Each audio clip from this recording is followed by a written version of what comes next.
হে বাদশাহ, আমরা জাহিলি যুগে ছিলাম, শক্তিশালী দুর্বলের উপর আঘাত করত, আত্মীয়তার সম্পর্ক ছিন্ন করতাম, আচ্ছা ঠিক আছে, প্রতিবেশীর সাথে আমরা দুর্ব্যবহার করতাম। এই ছিল আমাদের নীতি। মুহাম্মদুর রাসূলুল্লাহ সাল্লাল্লাহু আলাইহি ওয়াসাল্লাম আমাদের মধ্যে আসলেন, ভ্রাতৃত্বের বন্ধন শিক্ষা দিলেন, ধনী গরিবের ব্যবধান গুছিয়ে দিলেন। কে মালিক কে প্রজা, যে বলেছেন আল্লামা ইকবাল, एक ही सब पे खड़े होगी महमूद और अयाज, ना कोई बंदा रहा और ना कोई बंदा नवाज। ধনী গরিবের ব্যবধানকে ঘুচিয়ে দিলেন। এই ইসলাম আমাদের মধ্যে এই বৈষম্যগুলো দূর করেছে। আমরা বিগত কয়েক দিন আগে বা 2 মাস আগের কথা বলছি, একবার চোখ বন্ধ করে দেখুন, সেই দিন যদি ছাত্র জনতার আন্দোলন ব্যর্থ হতো, আমরা কি এখানে একত্রিত হতে পারতাম? হয়তো আমাদের জায়গা হতো জেলখানায়, অথবা আমাদের জায়গা হতো কবরে। এই পৃথিবীতে আমরা আর বাঁচতে পারতাম না, আমাদেরকে নিঃশেষ করে দেয়া হতো। অতএব এই পরিবর্তনকে পরিবর্তন হিসেবে আমাদেরকে দেখতে হবে। মুহাম্মদুর রাসূলুল্লাহ सल्लल्लाहु अलैहि वसल्लम अरब समाजे बेदुइन समाजे हुए दीन जिसने आदा को खुआ बनाया, ओहुश और बहाइम को इंसान बनाया। আল্লাহ মাহালি তার মুসাদ্দাসের মধ্যে উল্লেখ করেছেন, এই ধর্ম যেটা পশুকে মানুষে পরিণত করে, অতএব মানবিক চরিত্রগুলোকে আমাদেরকে অর্জন করতে হবে মুহাম্মদুর রাসূলুল্লাহ সাল্লাল্লাহু আলাইহি ওয়াসাল্লামের শিক্ষা থেকে। সম্প্রীতির বন্ধনে আবদ্ধ হতে হবে, আমাদেরকে ভ্রাতৃত্বের বন্ধনে আবদ্ধ হতে হবে। আমরা যখন দেখতে পাই যেই সমস্ত লোকেরা আমাদের উপরে স্টেম রোলার চালানোর জন্য বিভিন্নভাবে হুইসপারিং করেছিল, মন্ত্রণা দিয়েছিল, শক্তি প্রয়োগ করেছিল, সেই সমস্ত লোকদেরকে যখন আমরা উচ্চ পদে বর্তমানে দেখি, আমাদের হৃদয়ে রক্তক্ষরণ হয়। আমরা তাদেরকে চিনি, অনেকের সাথে আমাদের ব্যক্তিগত পরিচয় আছে, কিন্তু ব্যক্তিগত কোনো শত্রুতা নেই।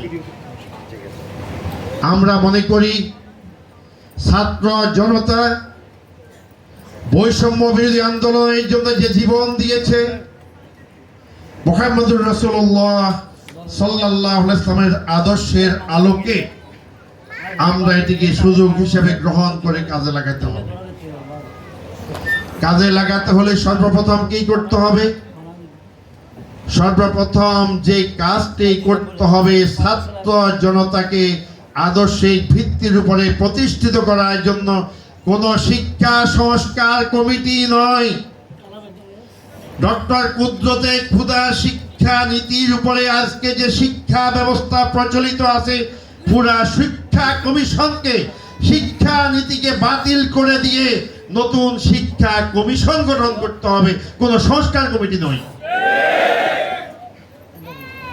শিক্ষা কমিশন নিয়ে আমি কাজ করেছি, আমার লেখা আছে। ডক্টর শামসুল হক সাহেব যখন আসছিলেন, তার নেতৃত্বে যখন পরবর্তী কমিশন হলো, তাকে কিছু পরামর্শ দিয়েছিলাম, যেহেতু তিনি বিশ্ববিদ্যালয়ের শিক্ষক ছিলেন, চট্টগ্রাম বিশ্ববিদ্যালয়ের শিক্ষক ছিলেন ফিজিক্সের। অতএব তাকে অত্যন্ত কাছ থেকে অত্যন্ত কঠিনভাবে কিছু কথা বলার সুযোগ হয়েছিল। কিন্তু তারা তো এসেছেন একটি এজেন্ডা নিয়ে, সেই এজেন্ডা হলো ধর্ম নিরপেক্ষতাবাদ এবং সমাজতন্ত্রের ভূতকে এই জাতির উপরে চাপিয়ে দিবে। মুহাম্মদুর রাসূলুল্লাহ সাল্লাল্লাহু আলাইহি ওয়াসাল্লামের সময়েও এই ধরনের ধর্ম নিরপেক্ষতা এবং ধর্মহীনতাগুলো ছিল, কিন্তু আল্লাহ রাসূল ইকরা বিসমি রাব্বিকাল্লাযী খলাক, এই রবকে শিক্ষানীতির মধ্যে অনুপ্রবেশ করিয়ে দিয়ে এই শিক্ষানীতির মধ্যে একটি আদর্শিক চেতনা ঢুকানোর চেষ্টা করেছিলেন। এই শিক্ষা কমিশনকে বাতিল করে, শিক্ষা নীতিকে বাতিল করে ইসলামী শিক্ষা ব্যবস্থা চালু করতে হবে। আপনারা দেখেছেন একটি তকমা দিয়ে মাদ্রাসা শিক্ষার সাথে বৈষম্যমূলক আচরণ করা হতো। সেই তকমা হলো ৭১ সালে এরা স্বাধীনতার পক্ষে কাজ করেনি। ২০২৪ সালে এই আন্দোলন সংগ্রাম এবং ছাত্রদের লিস্ট আমরা দেখতে পাচ্ছি। সমস্ত আন্দোলনের নেতৃত্ব দিয়েছিল ইসলামপন্থী এবং মাদ্রাসা ছাত্রেরা। অতএব এই তকমা দিয়ে মাদ্রাসা ছাত্রদেরকে দমিয়ে রাখা কোনোদিন সম্ভব নয়। অতএব ইকরা বিসমি রাব্বিকাল্লাযী খলাক, পড়ুন রবের নামে যিনি সৃষ্টি করেছেন। একদিকে স্রষ্টা, একদিকে সৃষ্টি, এই দুটোর মধ্যে সমন্বয় সাধন করে শিক্ষানীতি প্রণয়নের জন্য শিক্ষা কমিশন হতে হবে বাংলাদেশের প্রখ্যাত ওলামায়ে কেরামের নেতৃত্বে। তাহলেই কেবল শিক্ষানীতি নিরাপদ থাকবে। আমার ভালো লেগেছে এই যে প্রশাসন, জনপ্রশাসন সংস্কার কমিটিতে কিছু ভালো লোককে রেখেছে এবং একজনের সাথে আজকে আমার টেলিফোনে আজম ছিলেন আমাদের ডক্টর ওবায়দুল্লাহ ভাই, যে কথাও হয়েছে। আমরা তাদেরকে উৎসাহিত করি যে তারা এই কাজগুলো যোগ্যতার সাথে করুক।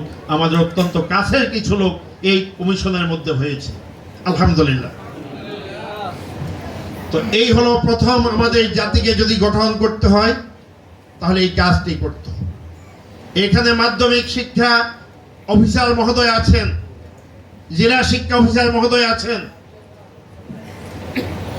তার সামনেই আমি বলছি আমাদের দেশের প্রাইমারি হাই স্কুলের বইগুলো প্রণয়নের ক্ষেত্রে বিশ্ববিদ্যালয় শিক্ষকদেরকে দায়িত্ব দেওয়া হয়। এটি চাইল্ড সাইকোলজি এলাউ করে না, এটি চাইল্ড সাইকোলজি এলাউ করে না। কারণ বিশ্ববিদ্যালয়ের শিক্ষকরা চাইল্ড সাইকোলজিতে বুঝবে না। যারা ছাত্রদেরকে নিয়ে কাজ করে স্কুল কলেজে, তাদের নেতৃত্বে বই প্রণয়নের জন্য আলাদা কমিটি গঠন করতে হবে। আপনারা দেখেছেন ডক্টর কুদ্রে খুদা শিক্ষা কমিশনের নামে আমাদের সন্তানদেরকে যেইভাবে বিধর্মীকরণের একটি প্রজেক্ট নেওয়া হয়েছে, সেখান থেকে আমাদের সন্তানদেরকে বেরিয়ে আসতে হবে। ইতিমধ্যে ওলামায়ে কেরামের এবং আমারও বিরোধিতার কারণে, আমরা এই বিরোধিতা করার কারণে গঠিত কমিটি থেকে কিছু লোককে বাদ দেওয়ার কারণে গুসা হয়ে অনেক ধরনের কথাবার্তা বলছে। যেই লোকগুলো গুসা হয়েছে, বিগত আন্দোলন সংগ্রামে তাদের কোনো অংশগ্রহণ ছিল না। আমি মনে করি এই আন্দোলন সংগ্রামে অংশগ্রহণ ছিল এমন ব্যক্তিদেরকে নিয়ে যদি কমিশন গঠন করা না হয়, তাহলে বৈষম্য বিরোধী আন্দোলনের সুফল হবে না, বরং এটি আরেকটি বৈষম্য হবে বলে আমি মনে করি। এরপরে বর্তমানে দেখা যায় এমন সব একজন উপদেষ্টা আমাকে হঠাৎ একদিন টেলিফোন করলেন কেমন আছি জানার জন্যে। আমি বললাম যে আমি খুব ভালো আছি, আমি সুযোগ পেলাম আপনাকে কিছু কথা বলে দেই। সেই ক্ষেত্রে আমি তাকে পাঠ্যপুস্তক, সিলেবাস এবং কারিকুলাম নিয়ে, ইসলামিক ফাউন্ডেশন নিয়ে, ধর্মীয় বিভিন্ন নিয়ে, প্রতিষ্ঠান নিয়ে আমি তাকে বেশ কিছু পরামর্শ দিয়েছিলাম, প্রায় 10 মিনিটের মতো। উনি টেলিফোন করেছে, আমি সুযোগ পেলাম, কারণ আমরা তো টেলিফোনে তাদেরকে পাওয়া কঠিন। আমি সর্বত্র এই কথাগুলো বলতে চাই। আমাদের সন্তানরা বিগত কয়েক বছরে প্রাতিষ্ঠানিক শিক্ষা ব্যবস্থা থেকে বঞ্চিত হয়েছে, কিন্তু এই পরিবারগুলোতে ইসলামী শিক্ষা চালু থাকার কারণে তাদেরকে ধর্মচ্যুত করতে পারে নাই, বরং এক একটা বারুদের মতো বর্তমানে জ্বলে উঠেছে। আমি রাবেতা আলম ইসলামের কনফারেন্সে গিয়েছিলাম মক্কাতে। সেখানে সেসনিয়ার প্রেসিডেন্ট রমজান কাদিরভ সাহেব এসেছিলেন চিফ গেস্ট হিসাবে, সভাপতিত্ব করেছেন মক্কার গভর্নর রাবেতা আলম ইসলামের কনফারেন্স 2019 সালে। তো তাকে প্রশ্ন করা হলো, রাশিয়া প্রায় 70-80 বছর পর্যন্ত শাসন করেছে, সেই রাশিয়া মধ্য থেকে আপনারা একটি রাষ্ট্র, মুসলিম রাষ্ট্র বেরিয়ে আসলেন, আপনাদের ইসলামিক ইন্টিগ্রিটি আপনারা কিভাবে রক্ষা করেছেন? তিনি বলেছিলেন রাশিয়ান সরকার প্রাতিষ্ঠানিকভাবে ইসলামী শিক্ষা বন্ধ করে দিয়েছিল। আমরা মুহাম্মদুর রাসূলুল্লাহ সাল্লাল্লাহু আলাইহি ওয়াসাল্লামের জামানাত হযরত ওমরের বোনকে ফাতিমাকে যেইভাবে গৃহশিক্ষক পড়িয়েছেন, তেমনি ভাবে প্রতিটি ঘরকে আমরা এক একটি শিক্ষা প্রতিষ্ঠানে পরিণত করেছি। অতএব আমি আপনাদেরকে পরামর্শ দিব, রাসূলুল্লাহ ইসলামের এই সিরাতের আলোকে প্রতিটি ঘরকে এক একটি ইসলামী পাঠাগারে পরিণত করুন। বিকল্প শিক্ষা প্রতিষ্ঠান হিসাবে গ্রহণ করুন, যেটি মুহাম্মদুর রাসূলুল্লাহ সাল্লাল্লাহু আলাইহি ওয়াসাল্লাম দারার কামে করেছিলেন, সুফাতে করেছিলেন এবং বিভিন্ন বাড়িতে বাড়িতে শিক্ষার ব্যবস্থা করেছিলেন। হাদিসের মাধ্যমে তার প্রমাণ পাওয়া যায়। যদি এই কাজটি করতে পারেন, সরকার যতই চেষ্টা করুক, ধর্মনিরপেক্ষতাবাদীদের যতই চেষ্টা করুক, আমাদের সন্তানদেরকে তারা এই আদর্শ থেকে বিচ্যুত করতে পারবে না, পারবে না, পারবে না ইনশাআল্লাহ। পরিশেষে আমি মনে করি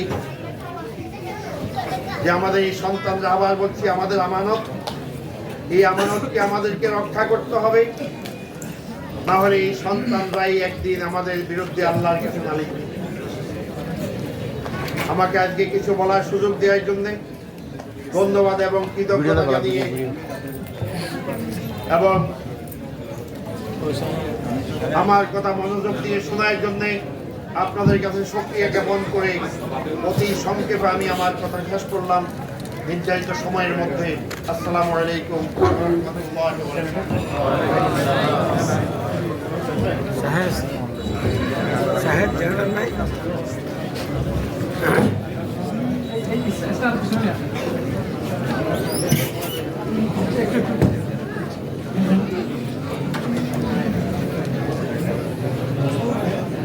সমস্যা হলে বলবেন, আপনার মেন ক্যামেরা